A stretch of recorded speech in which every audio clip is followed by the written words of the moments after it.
My name is Gurnam Singh. My name is Manjeet Kaur. Welcome to the One Show. Welcome to the One Show. Waheguru Ji Ka Khalsa, Waheguru Ji Ki Fateh. Manjeet, we've got a very special One Show this evening. You know, you always say that. Special guest, special guest. Well, all our guests are special, but today we've got really extra special guests. Oh, have you? Wow. Okay, shall we introduce our guests? Yes, why not? Absolutely. Yeah. Our special guest on my left by Harinder Singh. Harinder Singh's former CEO of Sikh Research Institute. And Harinder Singh was instrumental in establishing the Punjab Digital Library, whose mission has been to locate, digitize the world's Punjabi literature, really, and it is the world's largest online Punjabi website with some 11 million pages. But more recently, Harinder has been active in establishing the tradition of the Sadaf Khalsa. And if Harinder will remember, we did an event in Oxford about 3 years ago. And he was also part of the delegation, the North American delegation that participated in the Sadaf Khalsa at Chabba village on November the 10th, where an estimated 500,000 people participated. And Harinder is also currently involved in a campaign called Free Akal Takht, and we will be exploring some of these things with you later. So Harinder, welcome to the show, and it's great that you can be with us. Waheguru Ji Ka Khalsa. Waheguru Ji Ka Khalsa, Waheguru Ji Ki Fateh. With Harinder, Jagmeet Singh, I don't know if it's his first time, but certainly it's the first time we're meeting Jagmeet. MMP in Ontario Parliament, a very prominent politician actually, and he's the deputy leader of the New Democratic Party, and as I said, he's a member of the provincial parliament in Ontario. We're going to be finding out about your background, but I know that you started off doing biology, but then went into law, Osgood Law School in New York, and then you entered politics. And he's known as a trailblazer and a rising star. But also he's a mixed martial arts expert, so we better be careful what we say today. Careful, then, yeah. And he's a linguist and a fashion icon, and so afterwards we will get some advice of him, yeah? Definitely, yeah. Okay, so, really, welcome Jagmeet Singh Ji. Waheguru Ji Ka Khalsa, Waheguru Ji Ki Fateh. Before we go into the Panthic issues, I'm sure our viewers would love to know about your personal journey. And Jagmeet, tell me about your childhood. Sure. Where were you born and bred? All right, for sure. So I was born in Scarborough, which is a part of Toronto. People don't know this actually, but my first language is Punjabi because I was shipped off when I was about a year old to live in Punjab for about 6 to 8 months. And when I came back, I lived in an island of Newfoundland. Then we moved to a small city of Windsor. I grew up in a city where there weren't very many Sikh families. Yeah. In fact, probably in the entire city there was maybe 50 Sikh families. So I was kind of by myself in my journey for Sikhi, with Sikhi. And my dad didn't keep his hair, so my Sikhi was inspired for me was through my mom. And so she taught me about the gurus, taught me about Barney, taught me how to read and write. I couldn't speak very well, but I learned how to read and write. And I grew up in a city where I had to fight a lot for my identity, and it forced me to learn more about Sikhi, and I pursued it and I loved it. What about your siblings? Yeah, I have a younger brother and a younger sister. I'm really close to them both. My brother's a lawyer, my sister's a teacher. My sister actually lives here in Brighton, in the south of England, and I visit her regularly. So, was your dad educated? Were you from an educated family, or? So my dad's a psychiatrist. So he was trained as a physician. He got his education initially in Punjab, and then got into medical school when he came to Canada. So he did his specialty in Canada. I mean, you were talking about school. I mean, was there kind of experience of racism in school, or was there? Yeah, so I mean, it was a funny experience. My mom was a teacher, so she was really well educated as well. And I used to get in fights pretty much every day in school because kids in Windsor were tough kids.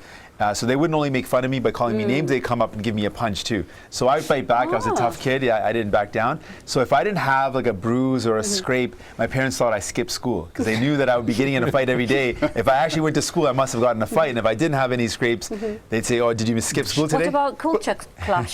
Did you have that? There was culture clash, I'm sure, because there wasn't too many of the Sikh community to give people a bit of an exposure to what we were about. So I feel people were really confused when they saw me walking through the mall or the shopping areas. They thought, who is this? Jagmeet, your experiences, I mean, you obviously grew up in Canada, yeah?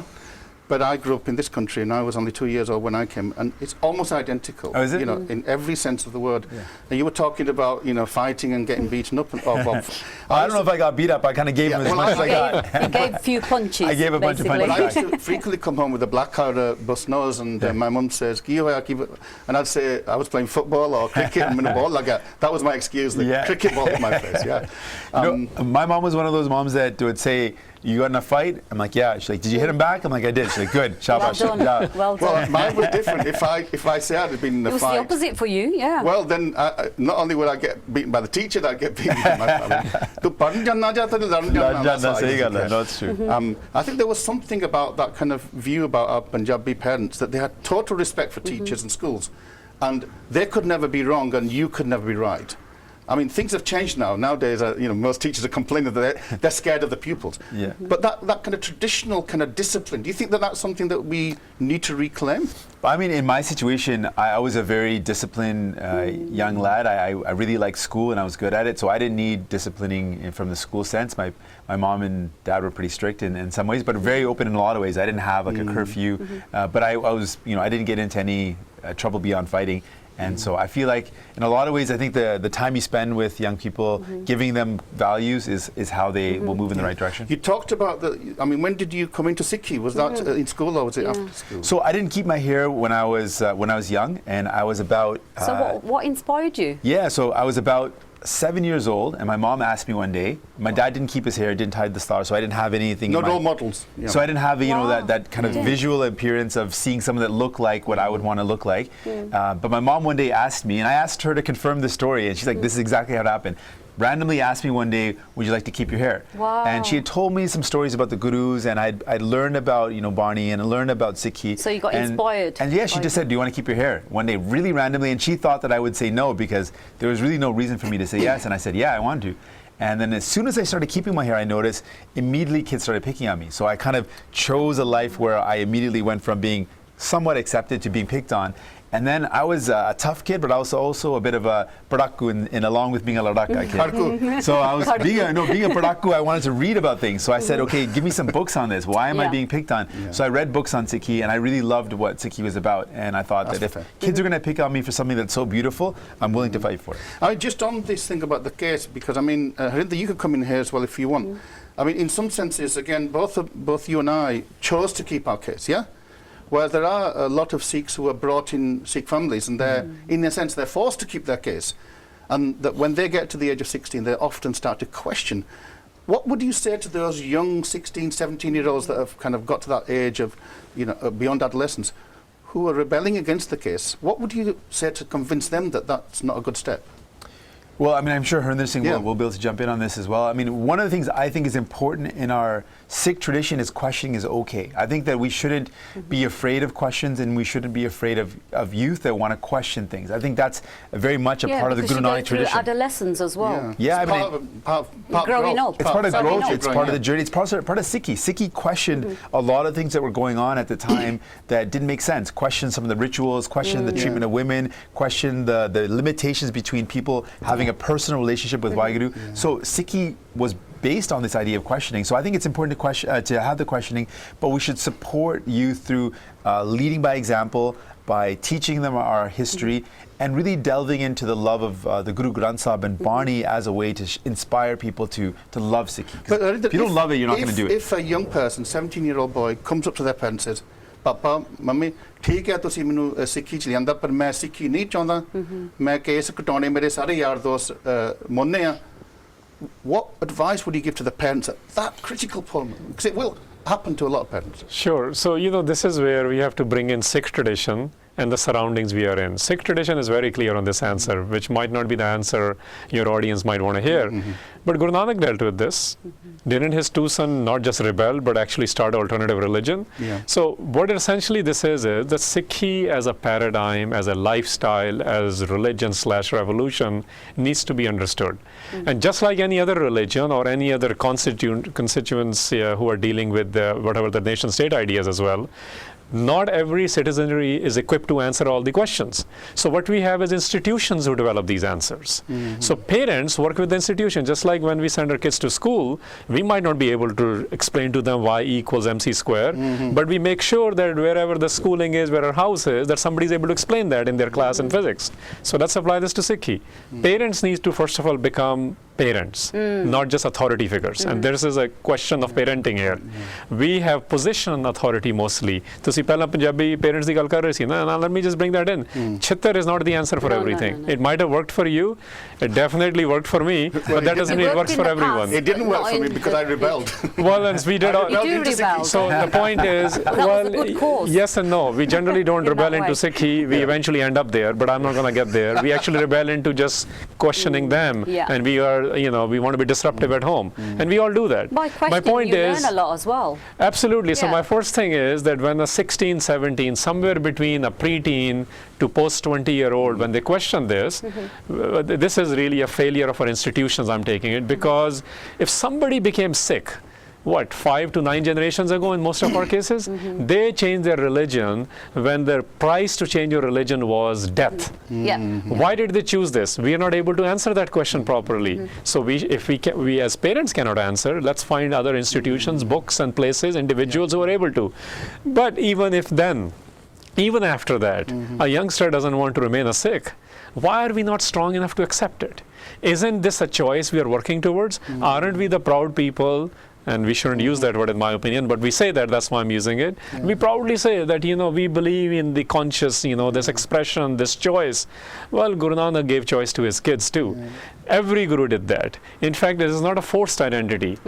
But at that said, I want to mention with a big footnote here, Sikhs are going through a unique set of issues politically and socially. So we cannot take it as lightly that there are organized systems to undermine Sikh identity, both legally, politically, and in the social structures. So that we have to be cognizant of. We need to equip our kids, our offsprings, with certain knowledges, and the only question really is what Mata Gujari said to Chote Sahibzade before they went to court. Do you know who you are? If we are able to transfer that much, then leave them alone and let them make their decisions. Sorry. It's a really important point here because sometimes I make a comparison with the Jali Mukti, and and maybe I don't know if the history is right, but it said that they gave a vadava. They said Tusi Guru ni sade. So in a sense, taking your case is a kind of a vadava, but the Guru accepted it, but in a way didn't reject them at the same time. Well, it's a little different. And the Bedawa idea is, or rather the reality of Bedawa is that those were grown men who choose to not act responsibly. Here we were talking about offsprings. In offspring's case, and then a young, a woman was needed to set the 40 men right, just like today. Maybe that's what we need. We need a woman Jathedar and women presidents, because 40 men who thought they knew all the answers, who were willing to cop out, they had to be shown how to do it, demonstrated, not just be told, and she did that. So coming back to kids situation, in the kids scenario, offspring scenario, we are belittling sometimes our own kids. We are not enlarging ourselves to accept them in a loving way. We should be okay if there is a thoughtful decision and they choose not to have this identity. Now, our community, our pracharak sometimes calls them patit, apostates, and I'm saying that's totally wrong. So we have to have unconditional love. Well, we can get into qualifiers like unconditional. We'll just say love, because there's a whole psychology behind these words. I'm saying that because in but I want to come back to that apostate idea. We embrace the Jali Mukti Bak when they chose to come back, right? So it's a little different. But we use the word patit to those kids who don't want to keep their hair, or individuals who don't want to keep their, which is totally wrong. Patit is the one who breaks the promise. If the one has never given it, then you can't. We are not. So basically, those who say they are Sikh, we should be a little bit tougher with them. Those who have not chosen a Sikhi path, we should be completely open to them. Okay, just back to Jagmeet. Jagmeet, what is your greatest achievement? Wow, it's a big question. I think I should, before I say my greatest achievement, I have to say that I don't think I did anything by myself. So any achievement is not something that I can take credit for. I had a team of people around me, so much support from my family, my friends, volunteers. So I don't want to take any credit personally, but the thing that I was involved with, that I was able to spearhead with the support of my community, one of the major achievements would probably be, I would say 2 real quick achievements I'm really honored by. One was recognizing Sardar Jaswant Singh Khalda as a human rights defender. Yeah. So right now in the constitution of our party, when they talk about human rights, Jaswant Singh Khalda Sahab is recognized as an example of what a human rights defender is. For me, that's a very emotional thing because I didn't have a lot of role models, but Jaswant Singh Khalda Sahab represents to me the epitome of a Sikh ideal. Someone who wasn't, put in a position his whole life as a human rights defender, an average everyday citizen, a banker, and he took it upon himself to challenge the authority, to challenge the state, and to develop evidence to prove the injustice was going on. I mean, that's a really courageous thing. Oh, yeah. And the most courageous thing was that in the face of a threat to his life, what most of us would do is that we've done the job, we've showed the evidence, and you've done enough. He went to the Madan. And knowing the threat, and the threat to his life, and knowing it intimately, because he has the evidence to prove that they've actually carried out these threats, he went back to Punjab. And was just last thing, that's I know that you. I had one quick. The other one I think I should give credit to is Sikh Heritage Month. To me, is another very emotional thing. It's a two-part thing. The Sikh Heritage Month bill or Sikh Heritage Month Act that we passed in Parliament is the first of its kind legislation in the world. It's a permanent legislation for now and forever. In the province of Ontario, we recognize Sikh heritage for the month of April. So it does two things. One, it gives us a platform to teach people about Sikhi. We have this recognized by our Ontario government. So for the entire month of April, there's events throughout the province in all the major cities and the city halls. City halls have passed motions recognizing April Sikh Heritage Month. So these are very powerful ways of saying Sikhs belong in this province. It gives them a sense to belong. But the second thing is, what it does is it gives us the right, the recognition as Sikhs, as a unique and distinct GOM that we don't actually legally have in that concrete way anywhere else in the world. It clearly states that we are a distinct tradition and faith. And to me, that's a really phenomenal achievement. You're a fashion icon. So tell us about that. I don't know. It's something that I never expected. I mean, I don't think anyone would ever imagine that you'd get into politics and then become a fashion icon. Some people say Sikhi is what would you say to them? Well, I think Sikhi is something we should celebrate. We shouldn't be ashamed of it. I think a lot of times there's this notion, oh, you keep your hair, we tie up at the start because we want to, hide our appearance. We want to show that we don't believe in celebrating who we are. In fact, I say the opposite. You actually tie you at the start in public, I've seen. Yes, Sikhi is it's amazing. We're a defiant revolutionary. Very proud. I am. I think we should be. We're a defiant revolutionary GOM, and everything we do is celebrating who we are. So keeping authority is not because we're ashamed of what we look. We're celebrating that we have this beautiful identity. That we're not keeping our hair. We're just not cutting it. It grows naturally. We tie the star because it's a crown, and we all deserve to wear a crown as humans. We're all noble by our birth, and that's something we celebrate. We're not ashamed of it. It's a crown that we all wear, and we encourage other people to wear it as well. Okay, just one last thing, and then we're not going to let Harinder off the hook. No way. One last thing. Yes. You start off. You did biology first of all. Yes. Then you jumped into law. That's and right. then into politics. Just explain the kind of genealogy of your own kind of. When you look at it, it doesn't really make a lot of sense, but I can make it somewhat more logical. My father was a physician, a psychiatrist, a specialist. You had to be a doctor. I was thinking about stereotypically Typical doctor. Indian. I grew up around it. My dad was, always in the hospital. I would go to the hospital with him. I was surrounded by, medicine and health, and that's something very important That's to how you were me. inspired. I believed in being healthy. I used to, I still work out a lot. I eat healthy. So health was something very important to me. You might have to give us some tips on that. Sure. I don't know if I know that much, but yeah, I'll give some. But then at one point in time, my father was very ill, and I was the oldest sibling, and I wanted to take care of my family, and I realized that my dad may never come back to work, and so how could I be in a profession that would be, a respected profession with a good, income and be able to support my family in the quickest amount of time. So I kind of stopped my desire to going towards medicine. I thought, in Canada, law is a 3-year degree, and you can start earning right away, whereas medicine was a much longer route. It would take 8 to 9 years. Wow. So I decided law would be a quicker route, and I had a philosophy of law professor when I took my elective courses who suggested that I might be good at it, so I randomly applied. I went into law. So it was kind of majburi, kind of encouragement from my professor. And then politics was also another thing that very unexpected. I never planned to get into politics, and certain situations arose, human rights issues arose that pushed me into it, and we can talk more of it. That's fantastic, Harinder, and Ishyat, I know that we all know you and the person with all these wonderful ideas and fantastic ideas, but not many of us know about the person behind the ideas. And I know that you were born in UP, for example, yeah? Just give us a quick kind of lowdown of the early years, really, and the kind of influences and that obviously, you developed into who you are. Just give Sure. a- So I was born in Jhansi, UP. Until the age of 13, that's where I lived. So first language at home, other than my mom, she would speak in Punjabi, but I grew up with Hindi. Hindi, yeah. So, and then English because of the schools. So I grew up in what they call the cow belt of India. In America we have a Bible belt because that's where I end up eventually. So you're growing, what we now talk about, this RSS ideas, just to put it in context, it's like growing up, and they were used to be called Jansangis back then. Yeah. So you're surrounded by some ideas of what we now call Vedantic ideas and some ideas of what is generally called the BJP or RSS ideas. Okay.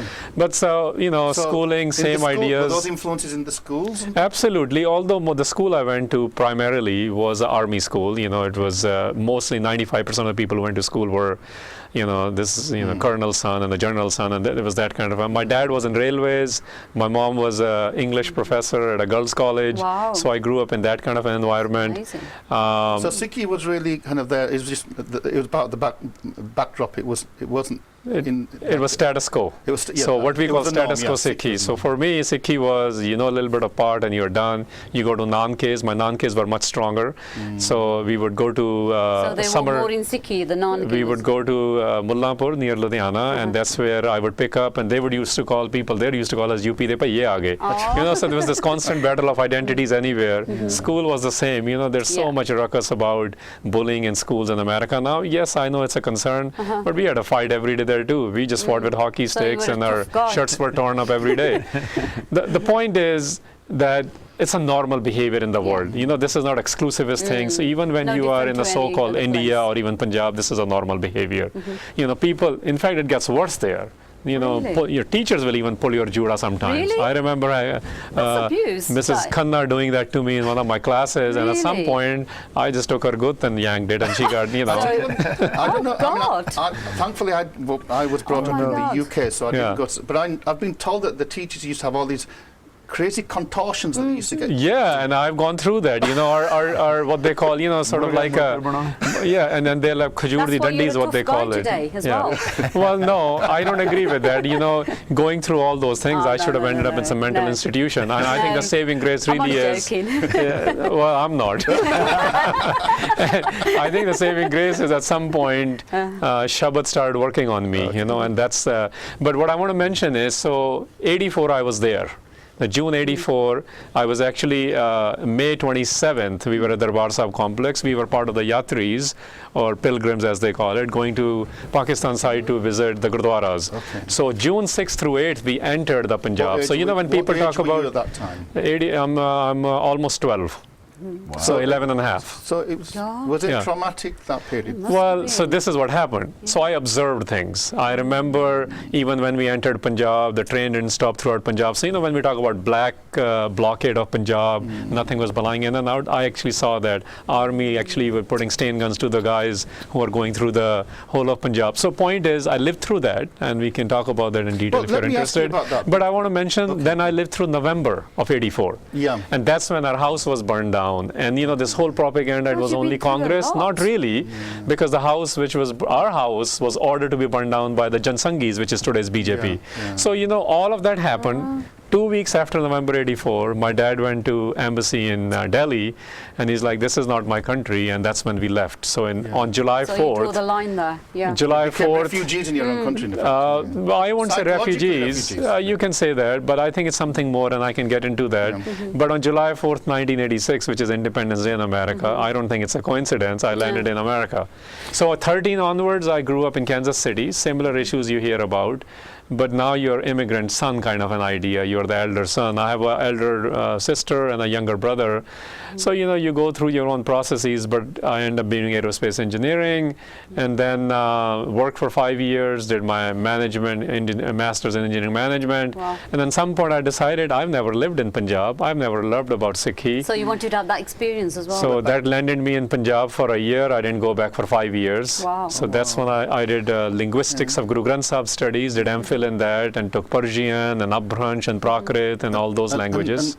At what point did you then, think about the Sikhri idea? Because that's been a really So after important- 5 years of doing work in Punjab and starting an organization called Fateh with a group of other youngsters, and really it was more learning experience while we were doing projects.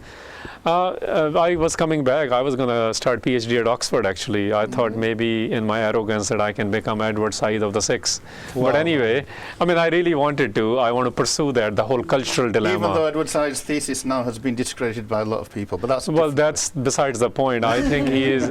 I think the Sikhs are waiting for that, and his brilliance was that while he was one of the best professors on English literature, he talked about everything from a classical music to peace and its discontents in Middle East. And to me, that's the idea of an intellectual, not just the one who is expert in one subject. if I can just, the 84 period was a trauma for you.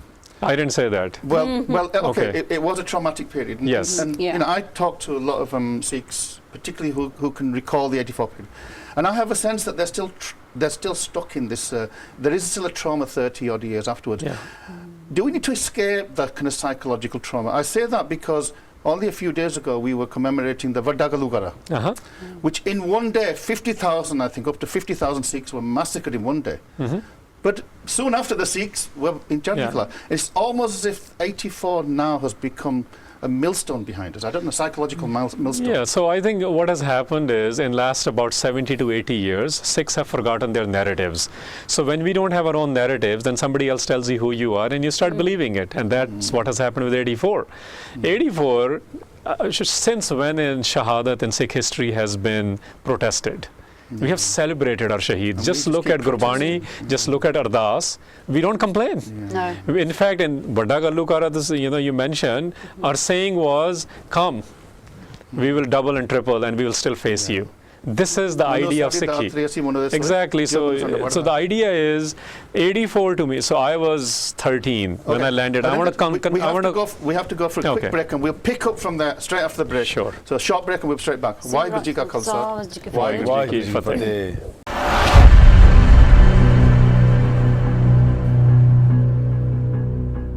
Welcome back to the One Show. Very special, Majid. One Show. We've got two Definitely superstars here today. Yeah, you're right. Just before the break, Harinder, we were talking about the kind of when you were suggesting that, in a sense, Sikhs never accept trauma. We get on with the business, and this is the problem, that we've lost our sense of our own historical tradition. And that's where we need to get back to, yeah? So this is how I can talk about my journey and how I started looking into this. So, at the age of 13, I ended up in Kansas City in the Midwest America. And there was a conspiracy of silence even within my family. There was no discussion. I was very, very angry young man. I mean, I should have been joining the Black Panthers there at the time too, if there were legitimate Black Panthers at that time. But the point is, there's a lot of anger in you, and you don't know what to do about suppress it, don't you? The anger. Because we are not dealing with these things. We don't have channels. We don't have open communications. That's right. And the narratives is a basically hyper-politicized propaganda war. So at some point, I'm like, you know what? I know what I saw. I'm a witness. I really don't need to be told. I know what happened. I lived through it. I survived it. I was one of the few ones who survived. Now I better figure out how the world looks at it. So I started my own journey of 84 and Sikhi in there, and part of that involved learning our tradition, part of it learning documenting, part of it learning who are the orchestrators of it, part of it dealt with setting up a psychological center for indirect victims of torture in Mohali. So those are the kind of things I did, and what I learned within 10 years of that is this: we actually are not in control of our narrative. Whether it is Sikhi, whether it's 84, people tell us, now we behave like how they want us to behave. We never used to protest the way it happens. We never used to burn effigies. We are the people who would say, we're going to go change this policy. So essentially... Are you trying to say that we're sheep, or... No, I'm saying we actually don't know who we are. Our DNA has been altered. You know how this whole GMO and non-GMO stuff is going on? Okay. We are the non-GMO people. And now we have been genetically modified. So what we say about Sikhi, about Gurbani, about Miri Piri, about Akal Takht, about 84, everything is being designed and thrown on us. And we accept it with a little cut and paste job. Jagmeet, I mean, we talk about the kind of physical injuries that they caused us. But I think what Harinder is suggesting is that the psychological war has continued and continued to, I mean, I mean, you talked about the Black Panthers, and in a sense, one of the Black Panthers did take up arms, but they also were saying, we've got to eradicate this internalized oppression. that somehow black people are inferior. And I think that we're experiencing some of that. Oh, absolutely. I mean, you can still feel that today. When people talk about Sikhi, they're ashamed of it. People are apologetic about being a Sikh. They're not proud of it. They're not, and I don't use proud in the sense of a homemade pride, but in that anarchy concept, right? That acknowledging your own self-worth, because we have a self-worth. In fact, this Sikhi is not just something that gives us self-worth as individuals, it's something valuable, it's a gift to the entire world. The ethos, the morality, the beliefs that we have are something that would benefit the world. Doesn't it go back to your childhood, how you've been brought up and how confident, if you've got a strong base. how confident has your parents brought you up? Does it go back to that? I think a lot of it can be the type of parenting and training, the environment. One of the things that we really need to build up is, I think a lot of times we look at external sources of confidence. We say, well, how well do you compete against someone else? How well do you score in terms of your marks against someone else? We should really build up internally, know who you are, understand where you come from, understand the teachings and beliefs that you carry, because these things are not tested against someone else. They're not relative. Those are independent ideas. And we should really foster that independent sense of you have a value, you have a worth, you are important, and you have an important message and an important mission for the world. Our mission is to literally take this value of ikumkar and implement it. To take these values of equality, justice, social justice, equity, and bring that into the world and implement that in the world in any way we can. So I want to build on it for a quick second. So, you know, in my case, the way I end up doing this, and I think this really is the powerful idea of Gurbani, is this, that we are not inviting Shabad into our lives. We invite opinions currently. So there's a noise war. And Shabad is the wisdom. You don't have to, if you can find people who can teach you, great, but then you have to make it accessible yourself. And what it does is, at least it did for me, and I'm a work in progress in that sense, the Shabad is what allows you to channel your anger into ideas of love, which is what Gurbani talks about. Otherwise, we can be looking particular way, we can be carrying certain confidences, we might be even taken Amrit, but we don't see it demonstrated in the way we talk, in the way we present ideas. So the Shabad and love is a paradigm which is presented in Gurbani, which makes our values transferable and demonstrable. But that's the important You mentioned part. that there's a noise war, and I would suggest that part of that noise war is what I call Maryada wars. This is all part of that manifestation that somehow we don't need to engage in the kind of exposition of the Shabad, that we just have a fixed position. So, you know, now you bring in governance. So let me answer from that angle. When your institutions have been hijacked for 100 years, when they have been brought under a platform of one nation's laws, and it does not allow deliberation, it does not allow, it in fact defines who is a Sikh, it defines how we get married. It has completely subverted our deliberative process. How can you expect there could be any agreement? So this is where we have been talking about, Jagmeet and I with our team, you know, Gurpreet from a UK, Gurpreet Kaur has been liaisoning it for UK, and there's the rest of the team. We've been talking about this idea that, you know what, we have a mandate after mandate, we fight on Maryada, we fight on meat, we fight on Khalistan, we fight on non-state. I mean, there are hundreds of issues. It's not silly. It's by design is what I'm going after now. The reason it happens is because we are the only community in the world where we are being governed by one state's laws. Muslims, Hindus, Christians, Baha'is, atheists, whatever you want to call it, any systems, they're not governed by it. So what they have done is they have manipulated us to fight about these things without having us agree on the process. We need a self-governance process. Who are the they? Hanji? Who are the they? The they in this case are the state, and that and conspiracy theory. Have you got conspiracy theory? Well, we can get into that, but I'm going to give facts. The fact is, when Sikhs became free individuals in the colonized South Asia, when we freed our institutions, when we freed our thinking initially, in the post-Singh Sabha movement, and this is only 100 years ago, when we freed our gurdwaras, we freed our institutions, we were able to free India and Pakistan. This is a fact. We let there are certain group of people who said that we emasculated those traditions through the Singh Sabha. So let me finish the first question, then we can go to the certain group of people. These are just facts which are not contestable even by the Indian standards. Okay. So the second part of that is, when we did that, we became a powerful force. And powerful force anywhere in the world, and we know this better in America and Canada and UK now, you create legal systems to control them. And that's where the Gurdwara Acts were introduced. And in the Gurdwara Act, At the time it was the British India. Yeah. Now it is the two major states of India and Pakistan, but several other smaller states, nation states. That was a milestone. Even the people who agreed to that, there were a group of Sikhs who did not agree to it. They were in the jails. There was a group of Sikhs who agreed to it. But even the ones who agreed to that act, which is how we are being controlled and our systems are not being flourishing, even the ones who agreed to it said this is a milestone. This is not a muqam, which means this is not a destination. No. So the reason we are in this chaos is because we don't have self-governance systems of the Sikhs. If I take your analysis of the emasculation of Sikhi, if you want, yeah? And I'll come to you, Jagmeet, because I know that you had an event called the Free Akal Takht. And it seems to me that that same narrative is applied by the RSS. They're saying precisely the same thing, that the British came and they colonized us and they changed our traditions and we want to be free by going back to our origins. And, you know, in a sense, and we're saying they're part of the problem. I mean, do we go back to origins or do we have to create new futures? I mean, this is the tension for us, isn't it? So, I mean, one of the things that we've talked about is that we as Sikhs, one of our hallmarks, if you look at consistently from the beginning of our first Guru to Guru Gobind Singh to the Guru Granth Sahib, systemically and systematically, the teachings of Sikhi are all about freeing people, creating a Ajad Insan, a sovereign human being. All of the various teachings, the revolutionary ideas have all been designed to take an individual and free them from slavery. Various things that enslaved us, like things like rituals, and things like caste systems. Traditions enslave us as well. Definitely. Absolutely. So Sikhi was about how do you free not only oneself, but the entire society around you from slavery, from things that keep you in bondage, from ideas that keep you oppressed. So that's what Sikhi is.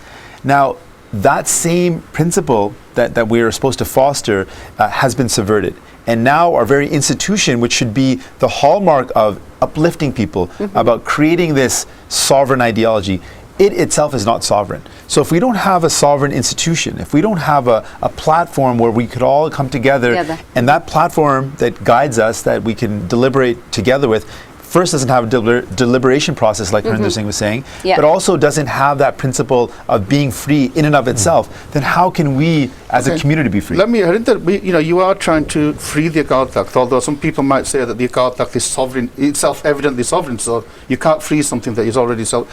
But just define the Akal Takht, because most people don't really know what we mean by the Akal Takht. So we should start there, and then we should talk about the word free, because but the idea is free. But everyone knows, is there any Sikh left in the world who actually believes we are free as Sikhs? I mean, there is just no discontentment there. Everyone agrees there. So really, Akal Takht Sahib is an idea.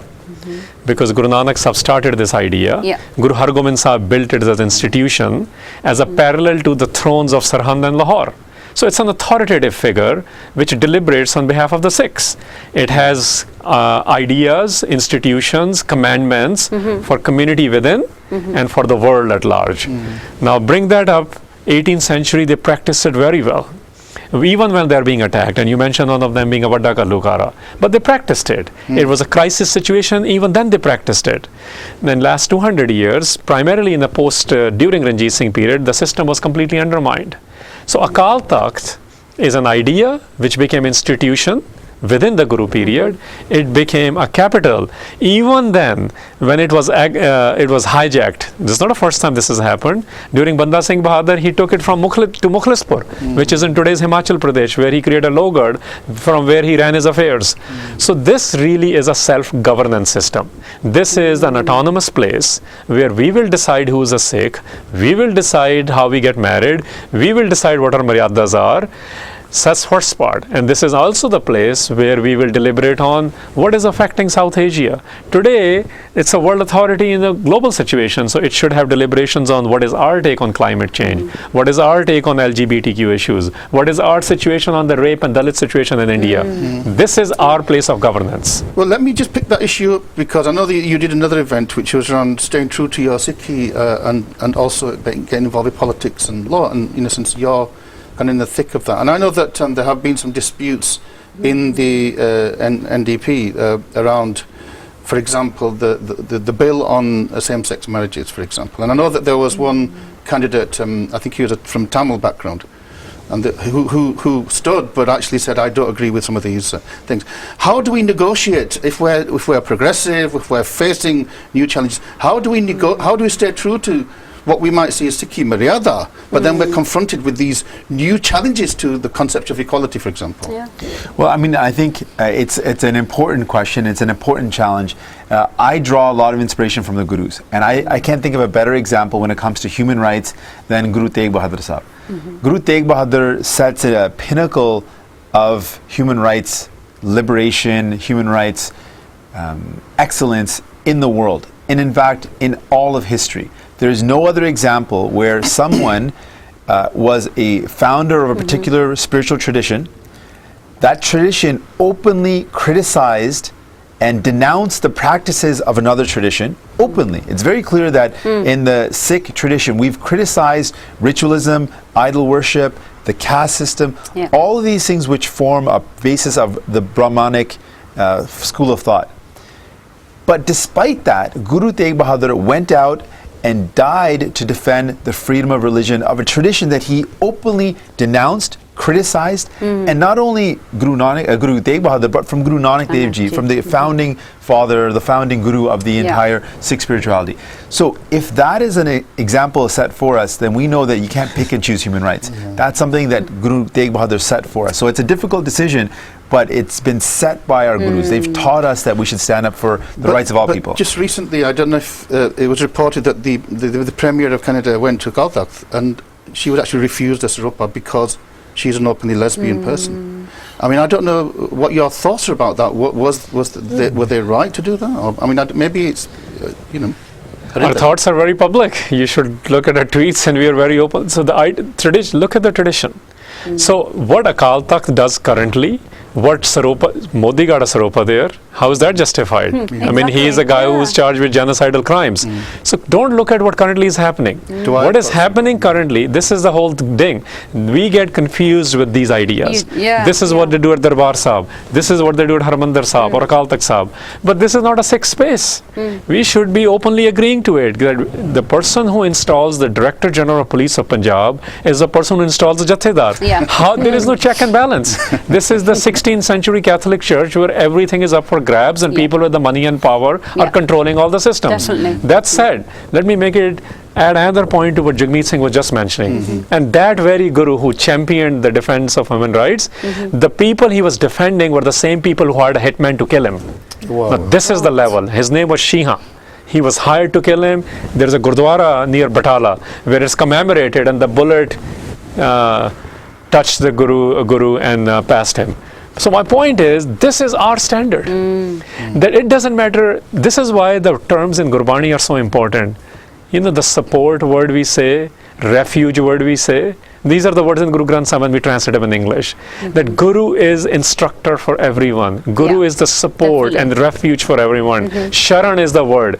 People it was demonstrated to this level that even when the same Jansanghis and BJPs who are now controlling the thought process of Akal Takht system, even when there's an emergency period in India, during Indira Gandhi, they grew their beards, they put the turbans, and they were allowed to stay in Darbar Sahib and no police came. And we do it. We still demonstrated what I'm saying. So know our tradition.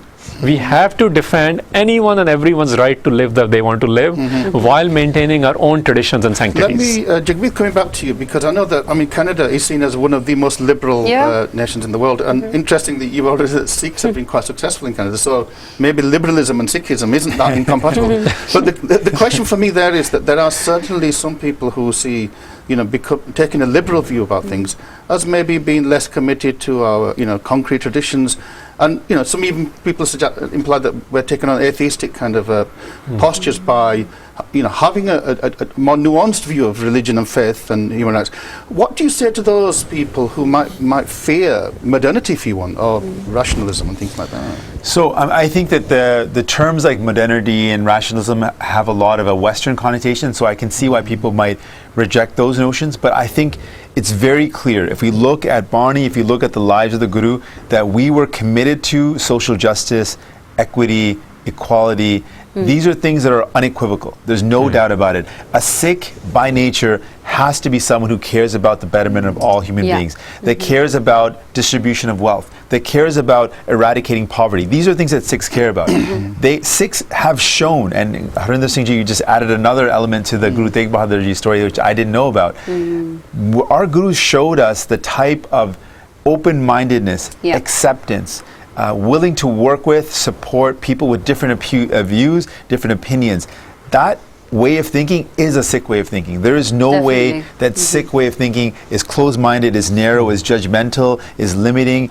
That's not Sikhi. It's very clear in front of us. Now, what Sikhi is, we can talk about many other things and interpretations, but we know absolutely it's not narrow-minded, it's not judgmental, it doesn't push people away. We're inclusive, we're welcoming, we support people. We're amongst the most broad-minded, social justice-oriented traditions in the world. And I want to connect this to your RSS question earlier. With the Guru Tegh Bahadur example, at the same time, we must be very vigilant that our narrative is being described by someone else. So let's bring Guru Tegh Bahadur in this same scenario. We cannot just use Western terms, but we can understand their general meanings. But we have to use our indigenous terms. And in indigenous terms and vocabulary and dictums, in case of Guru Tegh Bahadur Sahab, the most famous phrase in India right now about Guru Tegh Bahadur Sahab is Hind di Chadar. That's the recent phenomena of last 100 years. Before that, the famous phrase was Dharam di Chadar. Again, that was about a 200-year-old phenomena. Now let's come to the contemporary of the Gurus. There's a court poet of Guru Gobind Singh, and we have to give most credit there. His name is Senapat. He wrote a book called Sri Gursoba. Let me tell you about the greatness of the Guru, right? I'm interpreting, that's the title. Senapat wrote that, Sri Gursoba. And there he writes this phrase about Guru Tegh Bahadur. He says, Tegh Bahadur Srisht di Chadar. He's a protector of humanity. We have to be very, very careful with the revisionist agenda everywhere. And if we don't know our own secondary traditions, our own court poets, we get caught up into, is it liberalism, is it progressivism, is it rationalism? Well, we entertain all these ideas, but we have an idea which surpassed even 16th century European idea of enlightenment, because Guru Tegh Bahadur did what Voltaire wasn't even thinking yet. So point is, we have to be aware of our own history, and we have to be aware of our own sources as well. That's a fantastic segue into another event that you've been involved in, is this the idea of Guru Nanak's Republic. And you mentioned Rousseau and Voltaire, and we go back to the Greek traditions and Plato's Republic. I mean, you would have studied that in law. What's this idea about the Guru Nanak's Republic all about then? Well, I'll touch it in broad strokes, and Harinder Singh ji will give you probably more detail. But in broad strokes, we have notions of how we can govern ourselves that have been developed. Most of the real development of the modern day ideas of how we should govern ourselves were actually based on a 2,000-year-old document. So we look at Plato's Republic, and the idea of a democracy that we think is so high in value. Actually, we often talk about, we live in a free and democratic nation. Well, let's actually break down the word democratic. It's used as this model, this goal, this epitome of how we can organize ourselves. But in fact, one of the individuals who was, coined the term, or was one of the founders of this idea, himself admitted that tyranny is obviously the worst. But in a rung of a ladder rung, that tyranny being the worst, one rung lower than tyranny is democracy. Basically, they're saying that tyranny is horrible, democracy is just a little bit less horrible, is all they're really saying. It's the least worst system that humanity has developed so far. And if you look at what the Gurus gave us, they gave us many examples in Barnia about what a just rule would be. There's examples of Halim Miraj, there's an example of a city without sorrow, Begumpura, and they talk about a city where all the citizens are treated with respect. And if you look at our Sikh traditions in terms of our history, we had the tradition of not democracy, but consensus-based decisions, which is far superior to the idea that 51% of people can rule over the 49%. We had an idea that everyone can come together and make decisions that actually represent the voice and the will of all people. I mean, this notion of consensus-based politics, I mean, I've done some research on Zapatista movements in South America. And it seems to me that it resonates with indigenous communities across. It's almost like a universal, that until the whole community comes together in one kind of march, we keep negotiating, we keep building. So that it's not a uniquely Sikh idea. It is a universal idea, and that's kind of one of the issues is to what Well, we talk about universal principles. So here is the thing. I mean, it's become, I think, in a post-UN 1940 scenario, it's become very fashionable to use the word universal because even then it's a white man's burden defining what's universal. So let's even step back from there. Consciousness, can anyone say I have a copyright on the forests or the air? So this is about consciousness at a highest level. Various faith traditions, various political philosophers, based on their scenarios, interpreted these consciousness. So simultaneously things can happen. Even scientific discoveries have happened simultaneously. Yeah. So let's bring that into picture. So of course, indigenous populations, what a particular Native American feels sitting in the middle of Oklahoma, it might resonate with somebody sitting in the Mayan culture, or it might resonate with somebody sitting in Harappa Mohenjo-daro civilization. Or also in the Eastern Europe or anywhere else. So firstly, there is no debate. Things can happen simultaneously. Yeah. It's about the level of consciousness which is coming into practice.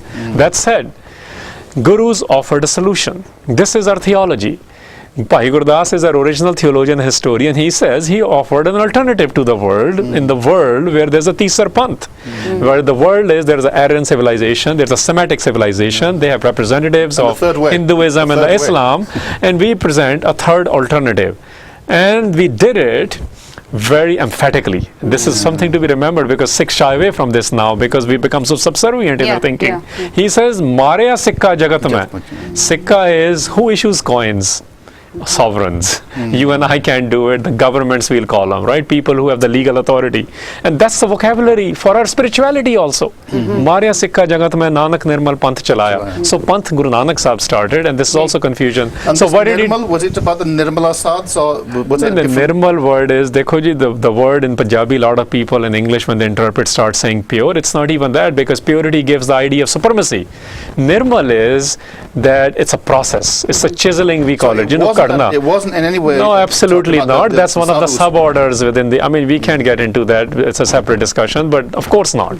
Just like the word Sikh, of course it means learner or student, but we are a faith, tradition, and revolution as well. So every word has etymology. Nirmal etymology is the which is working towards nir is without, mal is mal, filth. Let's get rid of the filth. yeah. It's a process. So the Nirmal Panth is the one which is working to create excellences in life. Yeah. And of course, the word panth itself is, the word path in English, the etymology comes from panth, which is a way, a path, a direction, and not a fixed point. And well, it's a direction basically means, first of all, there's a pathway. Yeah. There is a starting point. There is an end goal. But everyone who's on the path is a panthi. So there is no value judgment on where you are on that destination or where you are on that journey. And that really is our thing. So Republic idea of this system or this alternative or this lifestyle, whatever you want to call it, is the idea which Guru Nanak not only articulated, Guru Nanak Sahib, but he did his first experiment after his dialogues, and interfaith is not an end goal for us. He did that. Okay, Yeah. Harinder, we just need to go for a short Sure. break, and then we'll come straight back. So a short break, and we'll be straight See back. you straight after the break.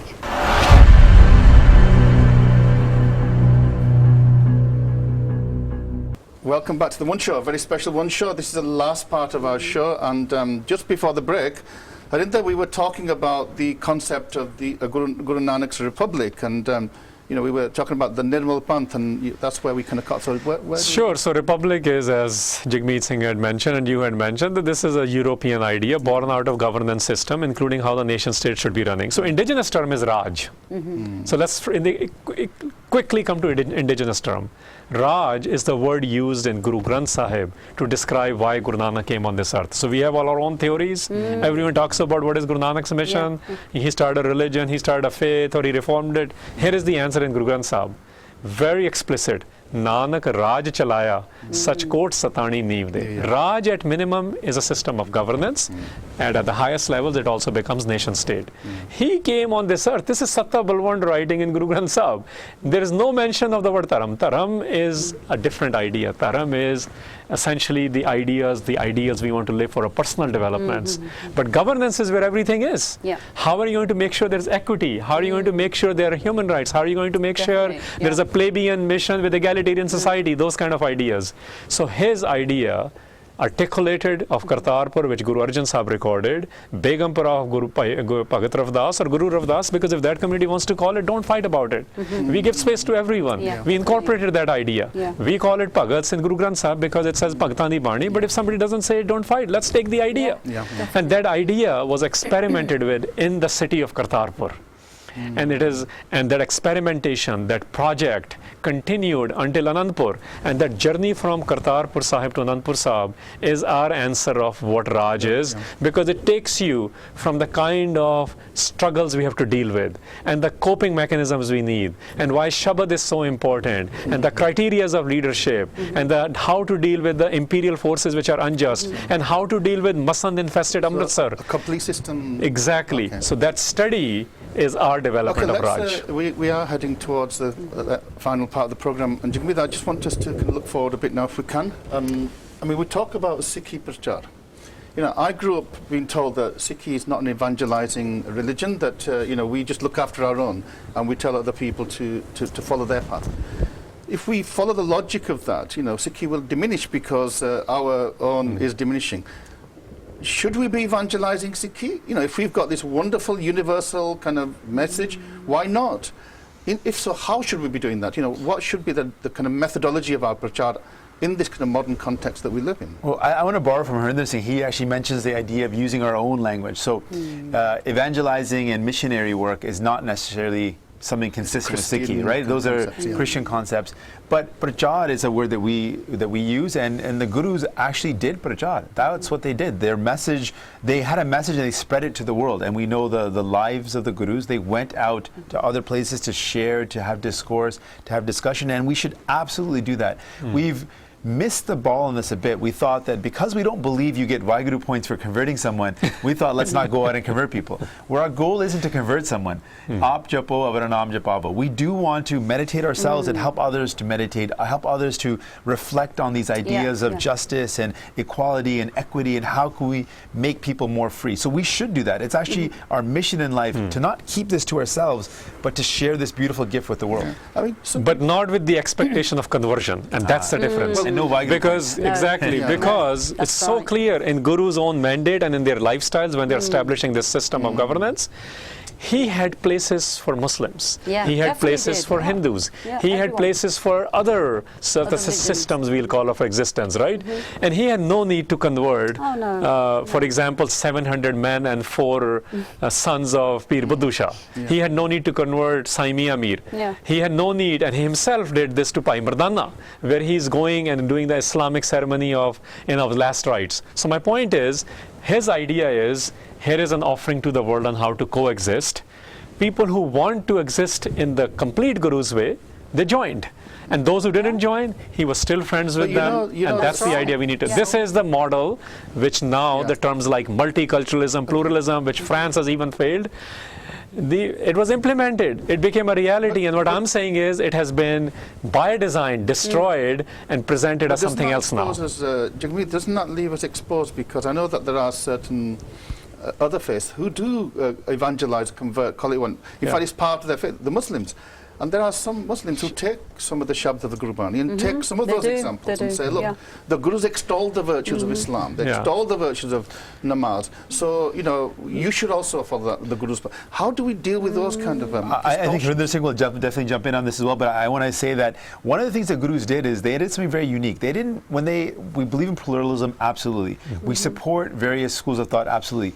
But the Gurus did advocate redefining concepts. They redefined what a true Muslim would be. They redefined what the true concept of nirvana or nibbana is. So they took concepts of Buddhism, took concepts of Islam, and said, this is what you do. Here is the Sikh perspective of that. Here's a broader way of looking at that. Yeah. Here's a more inclusive way of looking at that. Here's a Sikh way of looking at that. And so they redefined a Muslim definition and the definition of a namaz and defined it in a way that's consistent with the Sikh principle, which was another way of looking at life, and it was a uniquely Sikh way of doing things. Harinder, some people, sociologists, they talk about we're in a post-religious world, that we're in a world where secular spirituality seems to be the thing that attracts, particularly people who are in business and professions.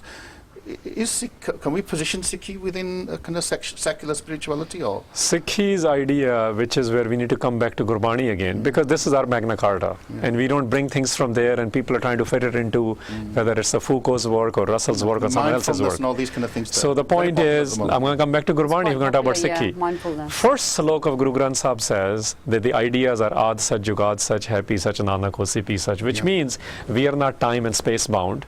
We have to think independently in every sphere. So while Guru Sahib is talking about Islam, he's offering more ideas. Musalman mom dil hove. Yeah. He's not saying don't believe in Quran. He's like, I'm looking at your behavior. You got the right ideas. That's the Shabad. But the way you demonstrate this is just too harsh. You got to work on this. So while at the same time, Baba Farid's sloks are being brought in, where the namaz is not being undermined. It says the head which does not bow in the morning to the divine is that her worth keeping. It needs to be cut off. We're not going to physically cut off. That's what Taliban does. But the point is, it's not belittling religion. We have to separate the two things. Whereas some of these traditions, critical traditions, they actually use, and some of our own Sikhs now buy into that idea, even our scholars, and we belittle things. We're not about that. We're about raising the behavior. We're about raising the consciousness. So our discussion point, whether it's an interfaith tradition, or whether it's the interdenominational tradition, or whether it's the interdisciplinary tradition in philosophies or political ideologies, is to offer right questions. You know, we started with the kids part. Because we ourselves are not becoming grand, we are not able to do that internally or externally. We need to be very secure and very grand. We need to be Shabad driven, and Shabad is an idea beyond time and space, which means you have to be relevant.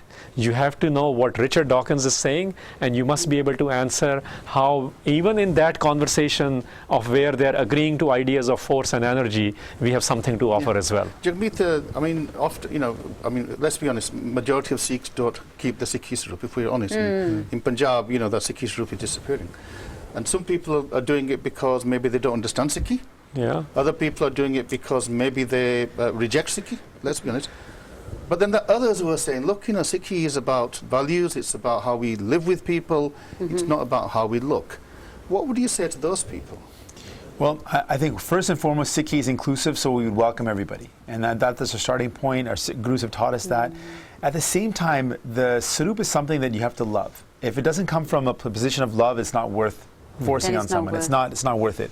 But it is a very vital element, because we stand for something that's very unique and very distinct and very revolutionary.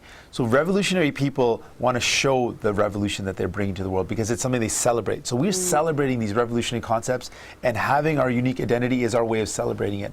It'll never go out of style to celebrate amazing ideas of revolution, of justice. And so in that vein, there will be people that will always feel like we believe so much in this beautiful path that we want to celebrate it, and our Swarup is a way of celebrating it. And it'll always be something that we want to do. Sikhs are trying to defend the Sikhi Swarup using scientific rationality. I mean, recently there was a piece of research saying that actually the beard protects you, in health protection. Is that a useful way to defend the Sikhi Swarup, science? So here is the thing, we're going to come back to love, because science changes. I'm an aerospace engineer. There are so many people of science. Science actually changes its minds about every 100 years. We are redefining E equals mc squared in the theory of relativity. Religion stands the millennials, in some cases, in our case about 500 years. So that's just a different criteria. I don't want to get into that, because the logics which are being used in scientific world are continuously contested. And that's what's called research, or the cutting edge research. What we do need to be doing, it starts from place of love. But your question was about reality. The reality also is that most of us, including me, are very guilty of not demonstrating the values of love. So, in Punjabi we call them behrupiye.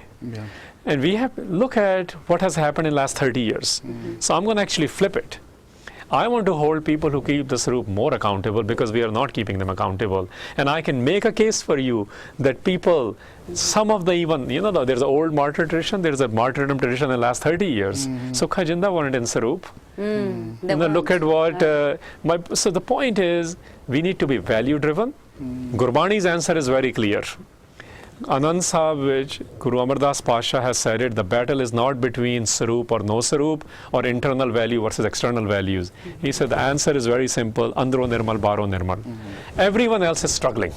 So let's not get into any value judgments on this. We must hold those who keep the sarup because they're the ambassadors. You claim to be an ambassador, we're going to hold you to higher standards. Yeah. But at the same time, we start from a place of inclusivity, and there should be no discussion between sarup or no sarup, who is better or not. We're looking for andro nirmal, baro nirmal, inside-out approach. Jagmeet, we are now in the last couple of minutes. Any last thoughts that you would like to share from our discussion with the viewers? Yeah, for sure. One of the things that I've been really honored and been very lucky to do is I've been traveling around the world and meeting the Sikh community around the world. And I want to share with you a message of hope. We often see some examples that kind of make us feel depressed about where our Qawm is going. But that being said, I've been to the Sikh community and visited them in Australia, in cities like Melbourne and Sydney. I've been to New Zealand and Auckland, and we have this vibrant Sikh community in North America, and Canada, and in the UK. We are doing some phenomenal things. We have some phenomenal people. We have some inspirational people that are doing such tremendous work in our community. We have so much to be proud of, so much to look up to, so much inspiration to draw from. And I want just to know that though there's moments in life where we think that things are tough and we don't see a lot of hope, I want us to keep a hope alive and keep dreaming, because we can do some phenomenal things. We have such a phenomenal foundation to build on top of. I've seen our community striving to achieve wonderful success, and we can achieve that. Harinder, last thoughts? So I want to add where 80% of population lives. Even in Punjab, there are wonderful things happening. But you got to recognize they are under siege. And they are also dreaming. They are also romantics. They are in love with the Guru as well. And they show it repeatedly, even after there's tortures and jailing after jailings. So do not underestimate the large part of our community which continues to demonstrate at a psychological level, at a political level, at an emotional level, they are as much in love with the Guru, if not more than us. So there is a phenomena where we have to learn this interdependence, this idea of Sangat operating on a particular mandate. To develop that mandate, we need to come together as a community which is independent from any state or any political party. And that process is Sarbat Khalsa, and we are working towards that, articulating some of that. I would ask your viewers to go check out a website called freeakaltakht.org. Free Akal Takht. I just want to thank you so much for coming in today. I tell you, it's going to Really. be a special program. It was definitely a special program. My mind is so buzzing. happy, so pleased. So I'm sure that the viewers are. So guys, thanks very Well, much for thank coming. you for having We're us. lucky to Come have back them to here the UK today. again. Yeah. Thank you so much. So it is Marthia Fateh Blanaji. Waheguru Ji ka Khalsa, Waheguru Ji ki Fateh.